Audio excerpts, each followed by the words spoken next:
good. You're good? Okay. Good morning, everyone. This is the Concord Paynesville Joint Economic Development District meeting for Friday, June 11th. That's let the record reflect that the chairman is away at an auditors conference and doing this by telephone.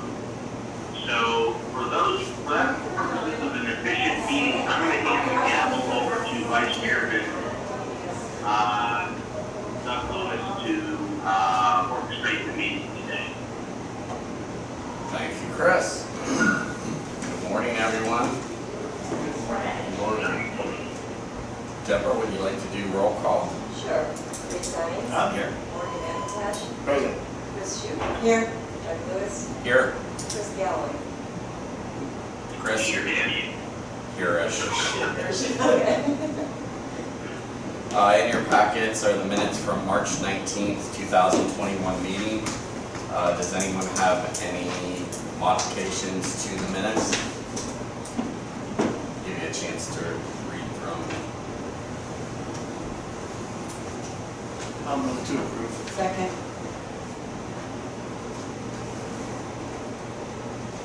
All in favor? Aye. Aye. Motions from the March 19th, 2021 meeting are approved. Board member correspondence. Christine, you want to start? I'm done. Morgan? No. Great. I'm good. I'm good. Chris, do you have anything you'd like to say under board member correspondence? I have nothing at this time, Doug. Rita has something? I just received, we changed our insurance earlier this year, and just today when we got in the mail, we had a brochure from the pet folks, and we are listed in here, and there's a little blurb for us, so I just thought I'd pass it around and let everybody take a look at it. They're welcoming us to their insurance family. Thank you. Department reports. Finance. Okay, I know we are about 25,000 ahead of last year, but 75 and about 49,000 ahead, almost 50 for 2019. So we're going right along. The JEDD has receipts from May for the JEDD are 40,000. Concord Township is 349,000, and City of Paynesville is 116. Balance is around 200,000. I know that we haven't spent a lot of money because we didn't go to ICS this year, and then they're going to shut us down. So Rita and I had a conversation yesterday, just preparing for the meeting, and our audit is almost done. It's almost, we have not received the final report, but the audit's basically been completed, and everything came out fine. And we're looking to, based on our, you said we're probably going to get bumped to more than 3 years as opposed to the annual cycle. Yeah, we are on a 2-year cycle right now. Okay. They're moving small entities like us to 3-year cycles. Okay. So we're hopeful that'll be part of their management letter to us, is that we'll be moved to that 3-year cycle. Okay. Got another lot going on in our finances here. Question? Oh, sorry. I'm going back to, I'm putting it under finance because to me it is a finance issue. At our last meeting, we talked about the pep grant. Right. And I don't see it on here, so were you planning? Because if you are, I'll hold off. No, Andy and I have had a lot of conversations about this, and we haven't come up with something that we think is eligible, particularly now that this COVID situation is abating. Most of the things that we had talked about previously were kind of COVID related, so it's still out there. It's still something in our mind, but we're still trying to make sure we get something that is appropriate. And if you don't find something that's appropriate, are you allowed to do something for Paynesville? In other words, if you can't find anything that fits here. As long as we can, yes, as long as we can tie it to the JEDD. Okay, there just has to be a nexus to the JEDD. Right.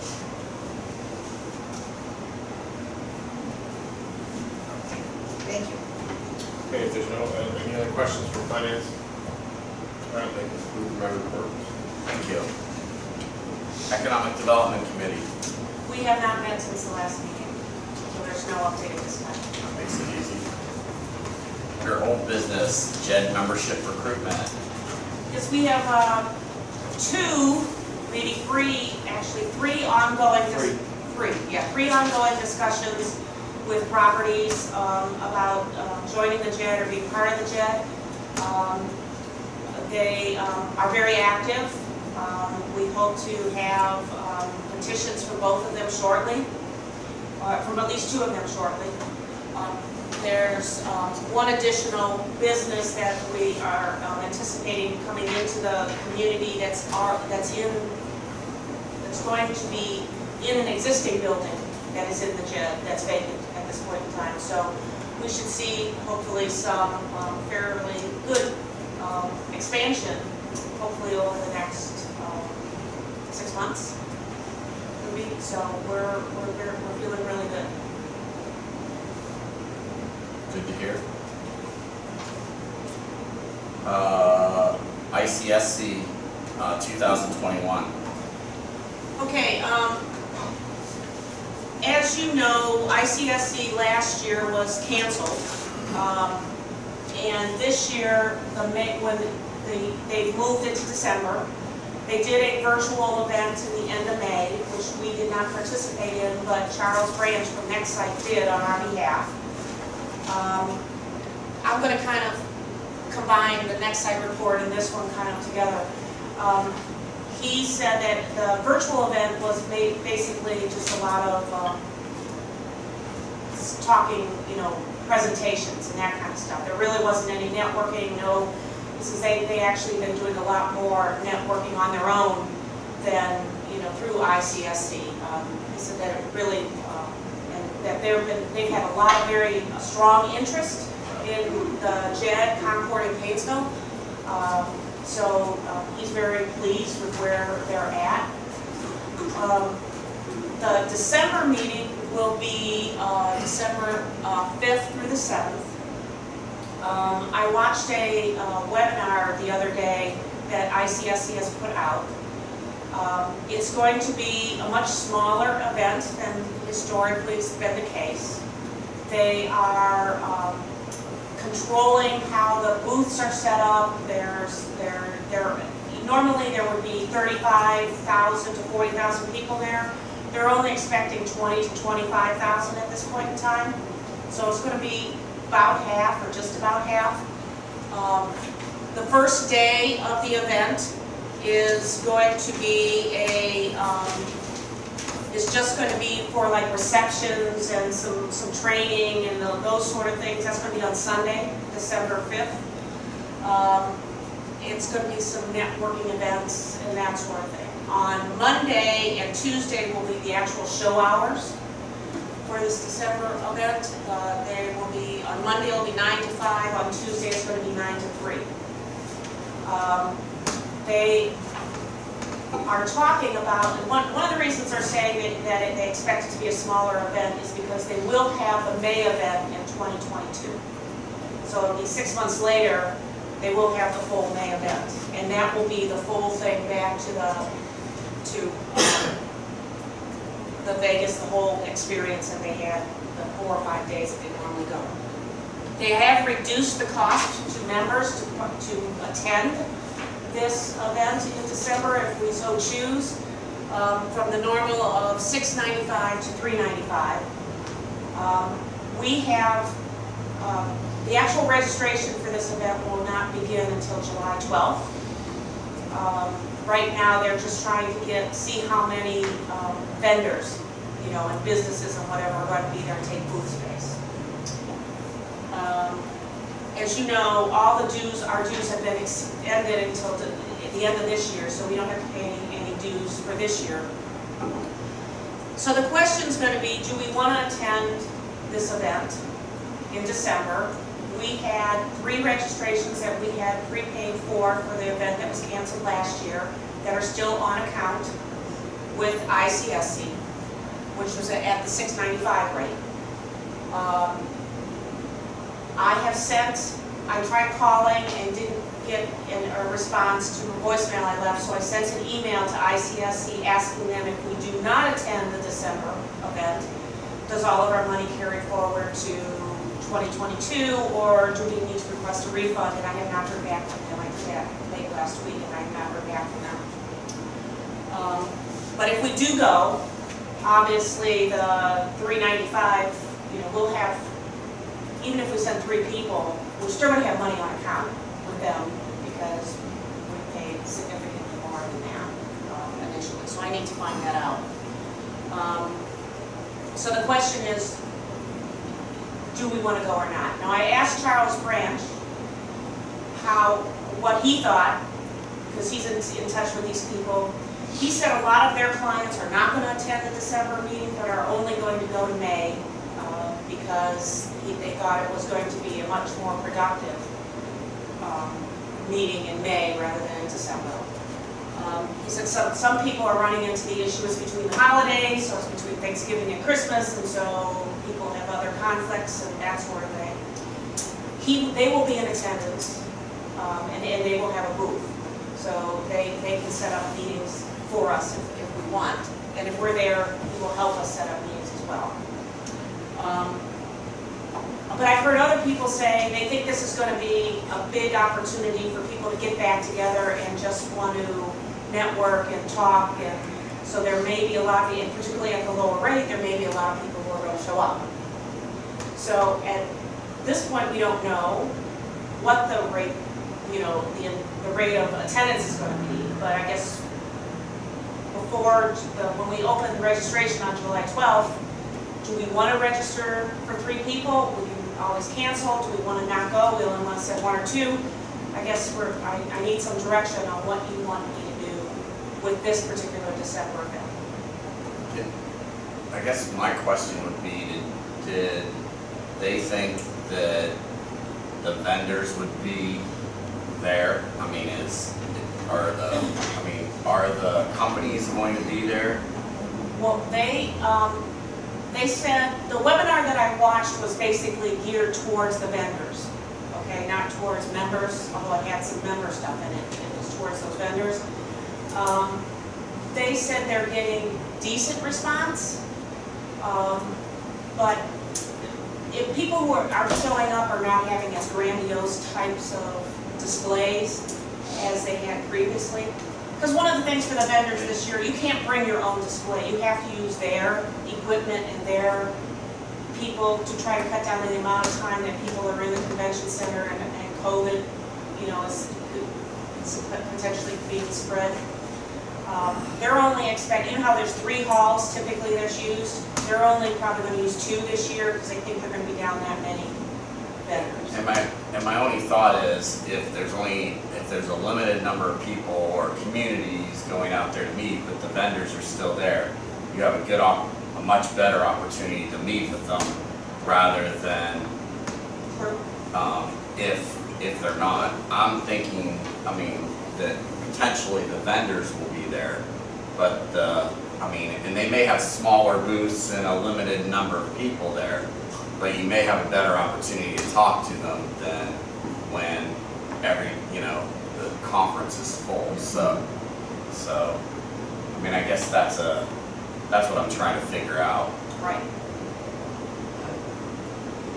So, if you think about what we talked about before, we were considering cutting ourselves back on what we were going to do.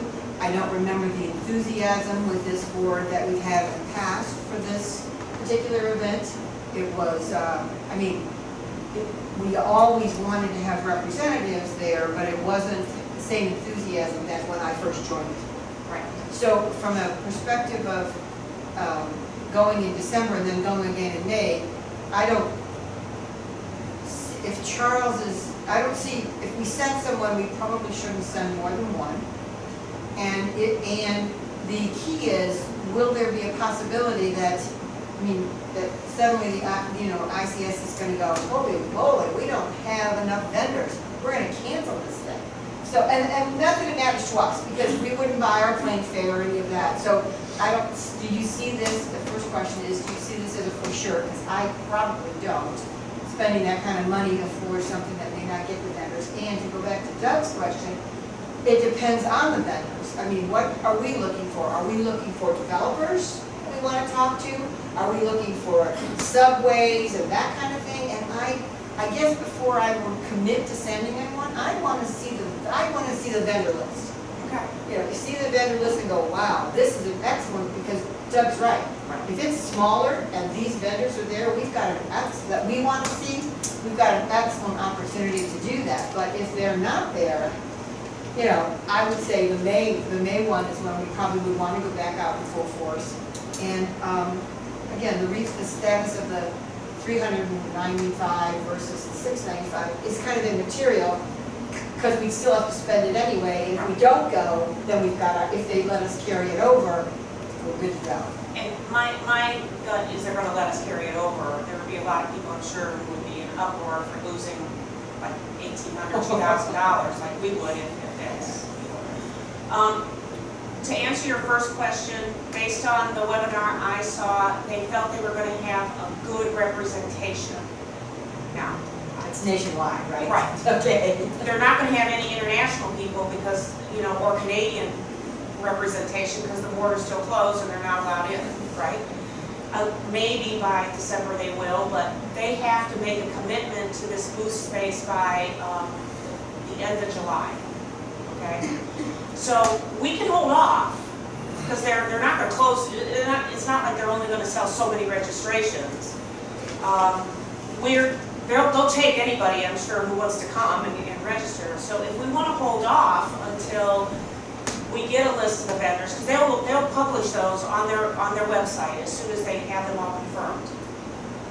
So we could hold off and then wait to make our decision in September.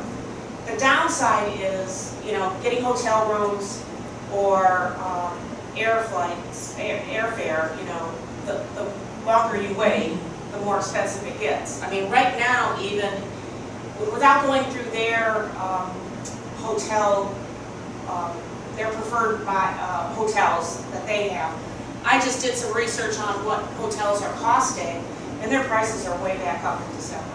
I mean, they were very cheap these last couple months, but now they're back up in the, you know, the same range as we paid last year when we went there. And I looked at like the same places that we've stayed in the past, the Treasures Islands and Planet Hollywoods and Mirages and Flamingo. They're all at that, you know, a couple $100 a night range again. Now that might be, they maybe have a better rate in the hotel, their hotel, preferred hotel chain that we may be able to take advantage of. But you can't sign up for the hotels if you don't register. Right. Because that's how you get your link to the hotels, is by registering. So that's the only downside. Now I could go online and say, okay, I'm gonna reserve, let's say, 3 hotel rooms at the least expensive of these, which looks like it's between Treasure Island and Flamingo, and do cancelable hotel rooms. Okay, so at least we know we have hotel rooms if we decide we're gonna go, and then if we decide we're not gonna go, I just cancel them.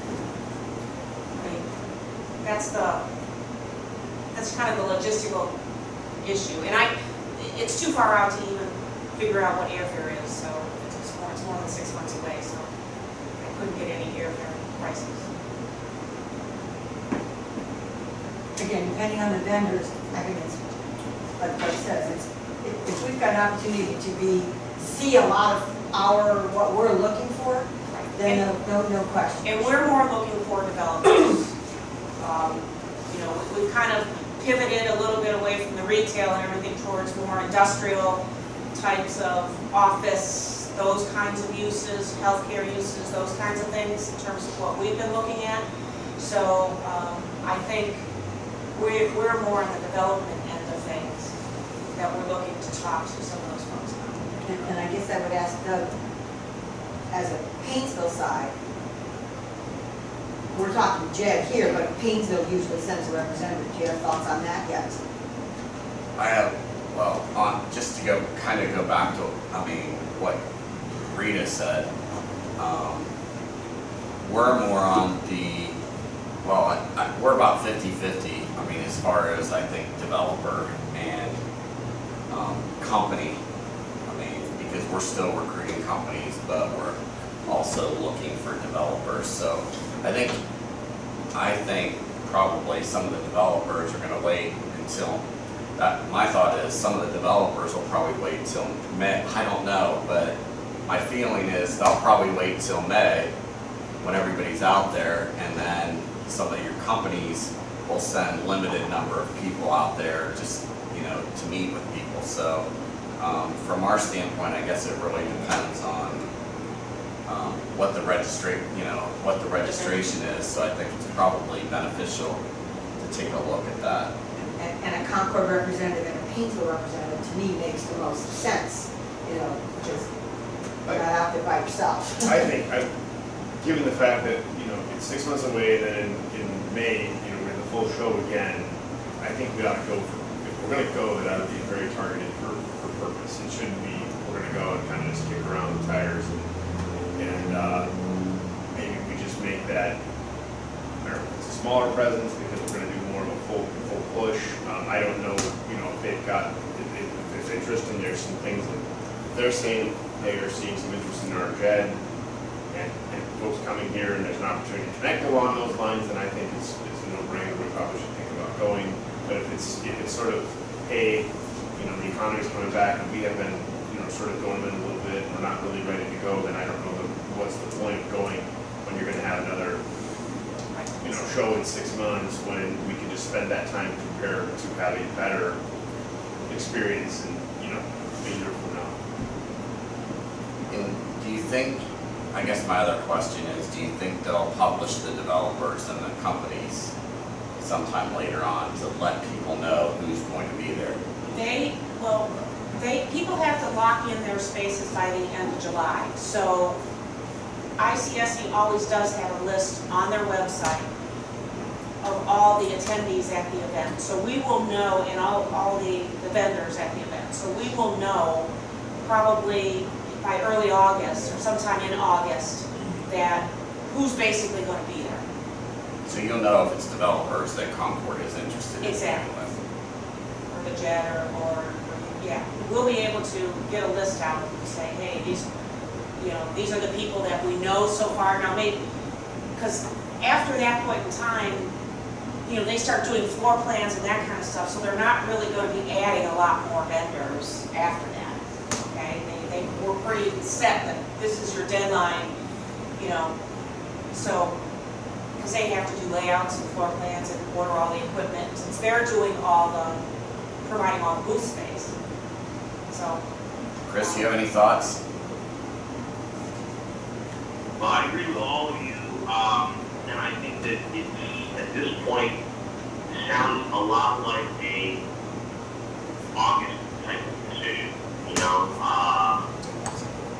I can't imagine that we'd want to send more than 2 people, if we do. I would say that is the case, that pay the discounted rate for this session, push the pre-registration that we already have next year to reduce that cost, since we've already paid for it in the previous budget.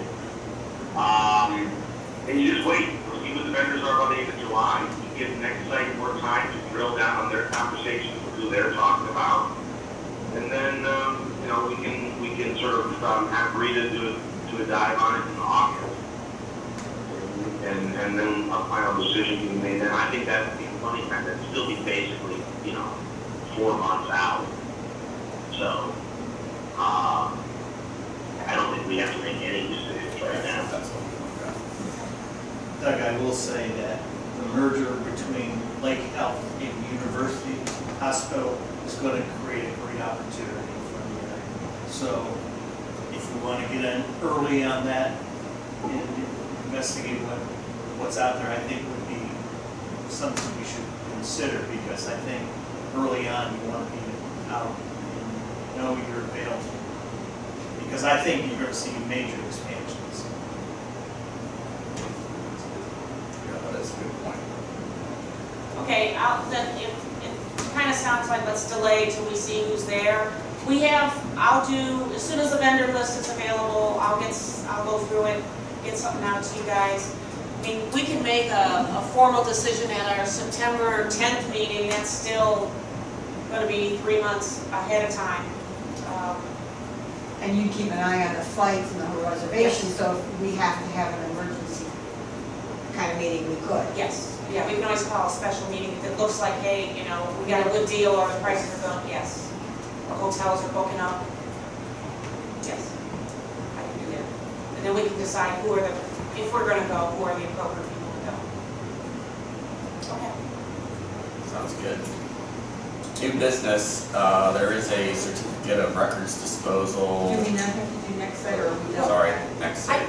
I'll just, you don't have, I know that, when I talked to Charles, I asked if he was gonna have any new reports for us. He doesn't, at this date, doesn't have any new report, but just the conversation that I indicated. He is closely working with a number of developers. He is anticipating, hopefully, to have somebody here again this summer who wants to come see the properties.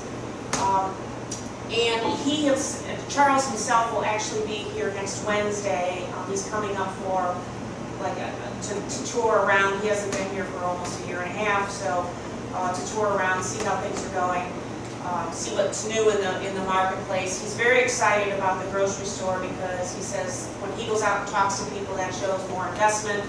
That's a positive thing. So we'll hopefully have more to report in September. And I think that would be good, and I think the UH Yes. thing, I mean, I agree. is huge as well. Yeah, we can build in on. Kathy, you have anything on next site? No, I'll be meeting with him on Wednesday as well, to kind of go over some of the development projects that we're working on and talking to him about a few of our sites. That's it. New business, you do have a certificate of records disposal in your packet, and that needs a motion. I assume it is to dispose of the records identified. Yes. And this is per our approved public records disposal program. It's an annual thing that we're trying to stay on top of stuff. So the items are on the back. Do I have a motion? I'll make a motion to approve the certificates of record disposal, RC-3. Second. We have a roll call, please. Or it's not a roll call, but a vote. Yeah. You don't need one? We never let the gas back in anymore. All right, motion to, just do a motion to approve. Yeah, go ahead. Motion to approve. All in favor? Yes. Yes. Aye. Aye. We're good. Who seconded that? Morgan and I. There is the website analytics in your packet as well. And this was something, you know, when we switched our website to merge it with the Concord website, there was some concern that maybe we wouldn't be seeing as much any traffic.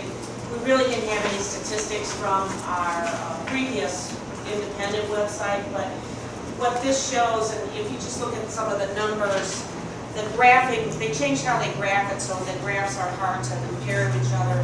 But we have seen it actually from last year through the end of October to this year, from end of October to May of this year, we have seen an increase in the amount of traffic that has come to our website. And what we are also seeing is that the number of, like how long people stay and where they go after they're on our website is increased. So our portion of the website. So this is just for our portion. So we think it was a good move, and we're going to keep tracking it like every 6 months to see how this goes. But you know, you can see the page views in for this last 6 months were up from the page views of it was like 574 on the previous time, and now they're 753. So you know, it has increased somewhat. Or was that the other way around? I'm sorry, it was the other way around. it's the front page with this flat graph. This is the most recent stuff. Okay? I'm sorry, that's 803 for number of views. The back page with the real sawtooth graph, that was the previous 6 months, and that's 753. So it has gone up.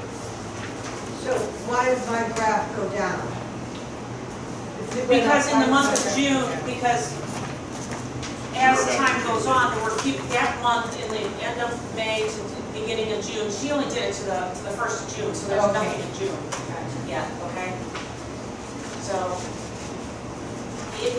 we peaked in March, which you would kind of expect, because that was when things were starting to open up again and people were starting to look. And we saw a lot of calls and activities in March. As I reported at our last JEDD meeting, you know, our activity was up higher than we had anticipated at that point in time.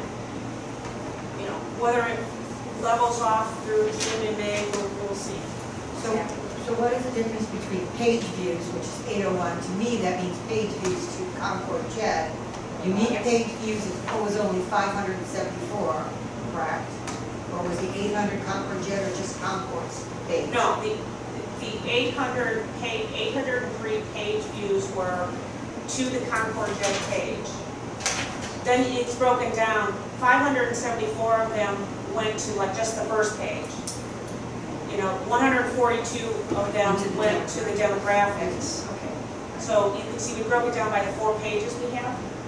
That adds up to the 803. So there's the 803 at the top. The 1,117 is to Concord side.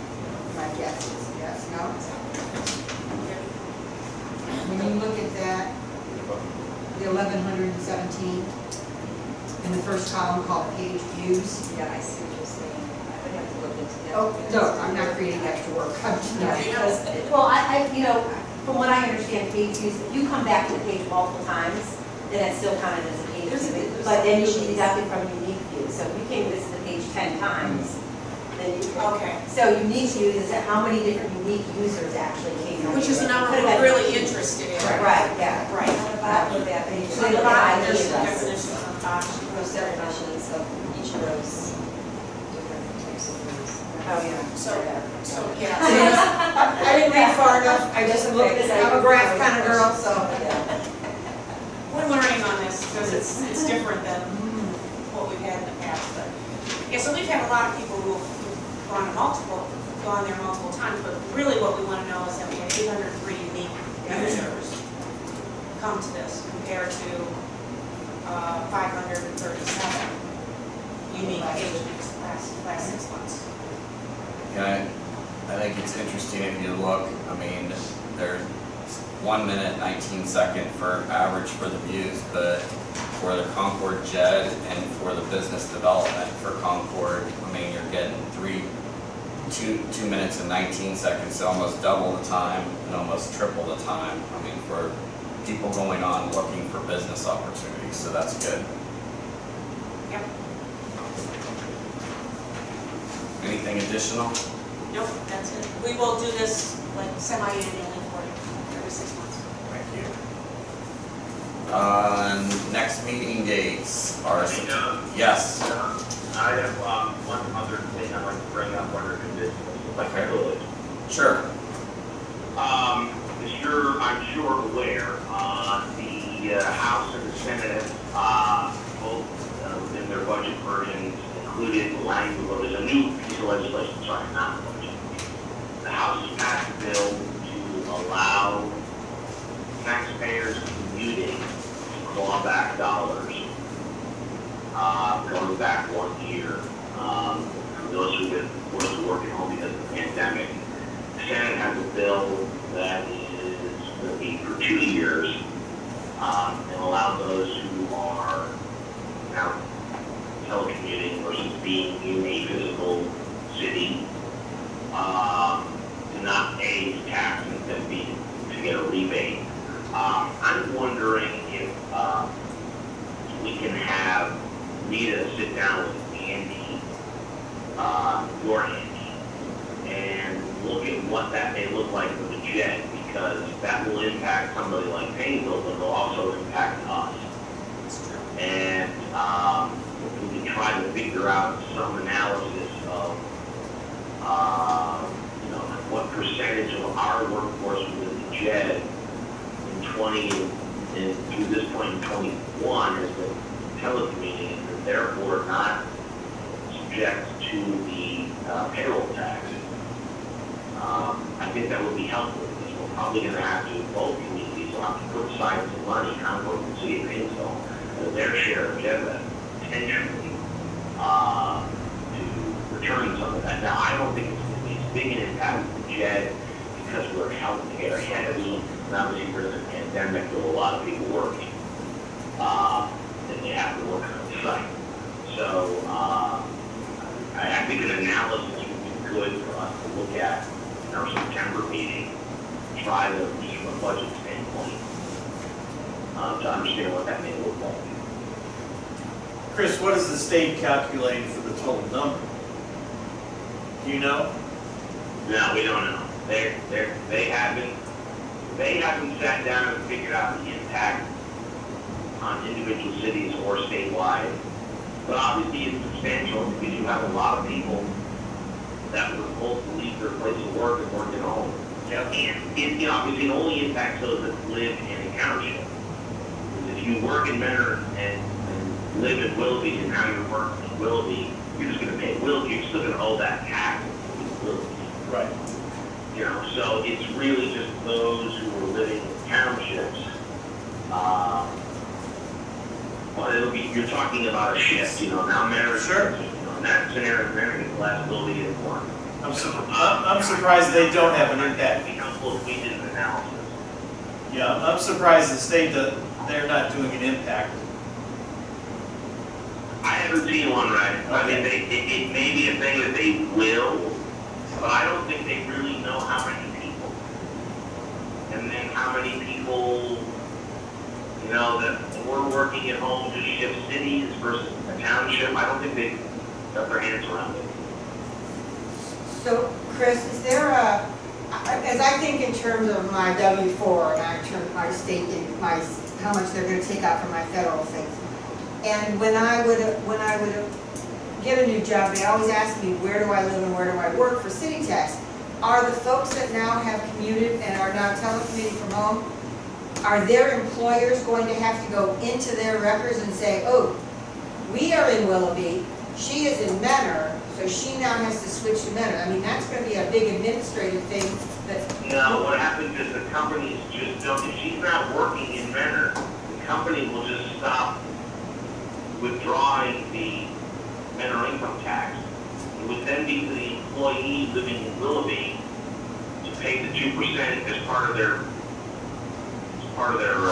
annual mileage. So they're going to have to file quarterly, pay quarterly tax on that. I wouldn't even use RETA. So they're going to have to pay quarterly on that, and boy, is that going to be a mess. Yeah, my understanding is, Chris, is they can go back, correct? So, Yeah, the legislation right now, and they'll reconcile between the House and the Senate, because one is for a year and one is for 2 years. So you have the potential that people that say were working in the city of Painesville but have now been working at home in Concord for the last 2 years will be able to go to the city of Painesville and say, give me back my 2%. right, and what that's going to do is it more importantly, is it's going to destroy the major cities, because Cleveland's at 2.5%, maybe 3%, I'm not sure.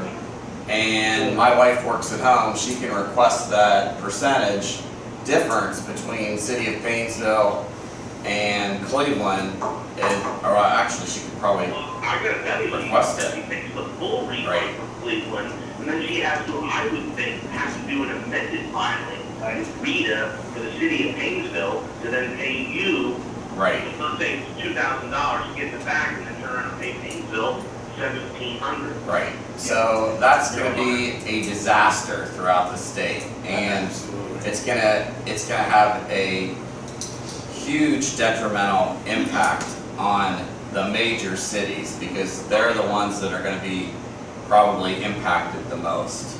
Well, I think it's going to be obviously any city, because cities It are is. driven on their income tax records. Correct. And then you do You know, you call it, you know, I don't know if they've worked out the details of like, so technically, if this goes into effect, you know, your wife should have been paying painful. Are you guys gonna hit her with penalties?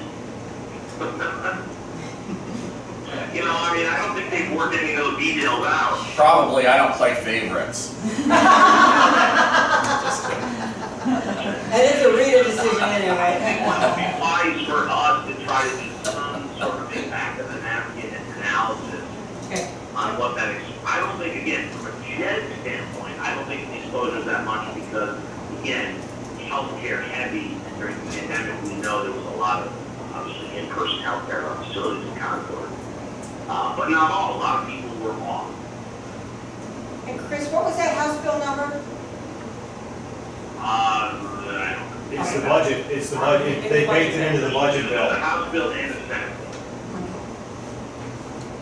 and it's going to reconciliation now.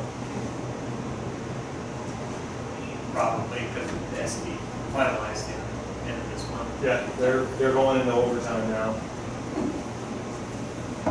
Okay, Chris, that's a good idea. I'll make sure I get with Andy and Enick and we'll see if maybe we can get some numbers for you for September. I guess before we go into executive session, we might as well ask, does anybody else have anything for the good of the order? Hearing none, I'll entertain a motion to go into executive session for pending litigation and economic development.